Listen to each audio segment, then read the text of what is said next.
প্রতি শতকে একবার কিংবা কখনো এক দশকেও দুইবার বিশ্বজুড়ে কোটি কোটি ক্যাথলিকের জন্য তখন একটাই প্রশ্ন উত্থাপিত হয়, নতুন পোপ কে হবেন। আর যখন বিশ্ব নেতা পোপ ফ্রান্সিস মারা যান তখন পুরো পৃথিবী একটা বিষয় নিয়ে চিন্তিত হয়ে পড়ে, তা হলো কে হবে নতুন পোপ।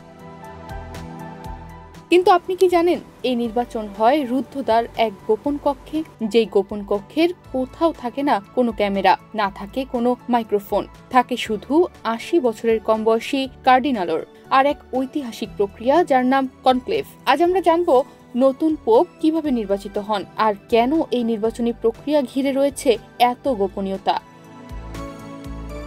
পোপ সাধারণত আমৃত্যু দায়িত্বে থাকেন, কিন্তু তিনি যদি মারা যান কিংবা স্বেচ্ছায় পদত্যাগ করেন তবে ভ্যাটিকানে শুরু হয় বিশেষ প্রস্তুতি। একজন পোপের মৃত্যু ঘোষণার পর গির্জার সব শীর্ষ যাজকরা বিশ্বজুড়ে শোক পালন করেন। এরপর ঠিক করা হয় একটি তারিখ, যেদিন শুরু হয় সেই রহস্যময় ভোটাভুটি যা সারা দুনিয়ার খ্রিস্টানদের ভবিষ্যৎ নির্ধারণ করবে।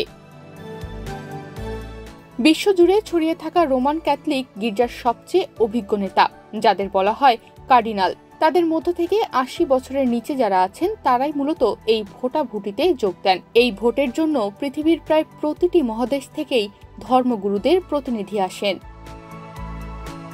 এই নির্বাচনের প্রথমে সেন্ট পিটার্স ব্যাসিলিকায় সকালে হয় এক ধর্মীয় সমাবেশ, তারপর বিকালে কার্ডিনালরা পায়ে হেঁটে যান ভ্যাটিকানের বিখ্যাত সিস্টিন চ্যাপেলে। তখনই শুরু হয় কনক্লেভ নামক সভা। এই সভায় কেউ একবার ঢুকে গেলে যতক্ষণ না একজন পোপ নির্বাচিত হন কার্ডিনালরা বাইরে আসেন না। এই ভোট চলাকালে সেই কক্ষে কোনো মোবাইল, ইন্টারনেট বা বাইরের দুনিয়ার সাথে তাদের কোনো যোগাযোগ থাকে না। এই কক্ষের গোপনীয়তা এমনই করা থাকে যে কেউ যদি এ নিয়ে বাইরে মুখ খোলেন তাকে চিরতরে বহিষ্কার করা হয়। প্রতিটি ভোটার একটি কাগজে গোপনে লেখেন তার পছন্দের নাম। যে কার্ডিনাল পায় 2/3 ভোট তিনি হন পোপ। প্রথম দিনেই ফল না এলে পরের দিনগুলোতে দিনে 4 বার ভোট হয়, 2 বার সকালে, 2 বার বিকালে। ভোট শেষে ব্যালটগুলো পুড়িয়ে ফেলা হয় আর সেখান থেকেই ভেসে আসে সেই বিখ্যাত ধোঁয়া। কালো ধোঁয়া মানে পোপ হয়নি এখনো, সাদা ধোঁয়া মানে নির্বাচন সম্পন্ন, নতুন পোপ ঠিক হয়ে গেছেন। একজন কার্ডিনাল যখন নির্বাচিত হন তখন তাকে জিজ্ঞাসা করা হয়, আপনি কি পোপ হতে সম্মত?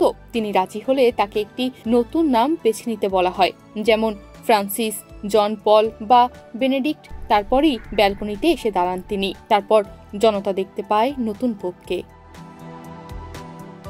তনিমা রহমান, বাংলাদেশ প্রতিদিন।